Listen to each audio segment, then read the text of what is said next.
Hi everyone, my name is Bea, and in this presentation I'm going to talk about the eukaryotic cells. Eukaryotic cells can be found in animals and plants. These cells are more complex than prokaryotic cells because of their nucleus, cytoskeleton, and other organelles that I'm going to explain to you in the next slides. The membrane is a thin layer which separates the cell from the external environment. Through it, necessary substances for nutrition enter to the cell and waste products exit. This is the area where the cell and the external environment exchange products. The cytoplasm is the semi-fluid substance of the cell. It is external to the nuclear membrane and internal to the cellular membrane. In eukaryotes, cytoplasm contains all of the organelles of the cell. The endoplasmic reticulum is a very complex set of tubules and vesicles responsible of manufacturing and transporting different substances such as lipids and proteins. There are two different endoplasmic reticulums. The rough endoplasmic reticulum, which has ribosomes, and the smooth endoplasmic reticulum. Lysosomes are small vesicles capable of digesting molecules captured by cells. Vacuoles are structures that store different substances. Plant cells have more and larger vacuoles than animal cells. Golgi apparatus is an organelle formed by grooved vesicles and flattened sacs. It takes substances from the endoplasmic reticulum, modifies them, and introduces them into vesicles for secretion. Mitochondria are cylindrical organelles made up of a double membrane. The external membrane is smooth, and the internal one has folds called striae. Inside of it, we can find the matrix, which has genetic material, ribosomes, and enzymes. Mitochondria are considered the power plants of the eukaryotic cells, as they are in charge of obtaining energy through the process of cellular respiration. Mitochondria can be found in every single eukaryotic cell.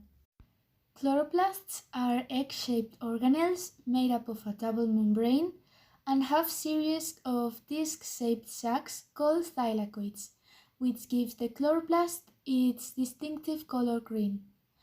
Photosynthesis occurs here. Chloroplasts synthesize organic molecules from inorganic ones using the chemical energy from the sun. Chloroplasts can be found in every cell of every photosynthetic organism, such as plants and some protists. Ribosomes are not membranous structures. They are small spherical shaped organelles with no membrane.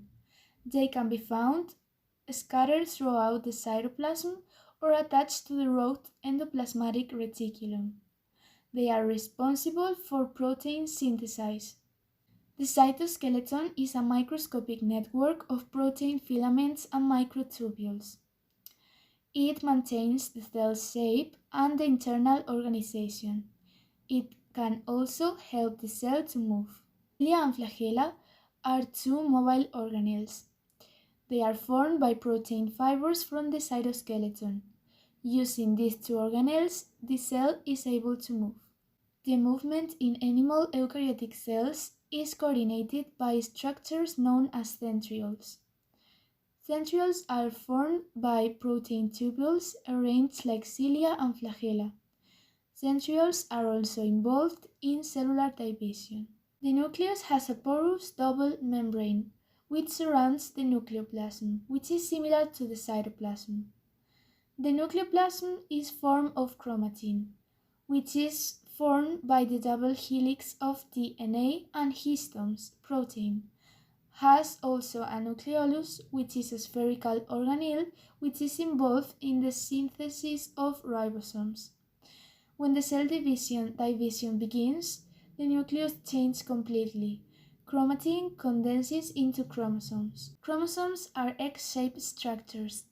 They are present in different numbers depending on the species.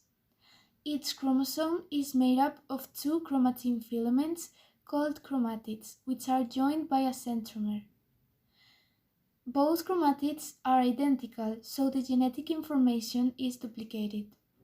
The centromere separates chromatids into different regions, named arms. That's all I wanted to share with you about eukaryotic cells, that as you can see, they are not as simple as we used to think, so I hope you like it. Bye!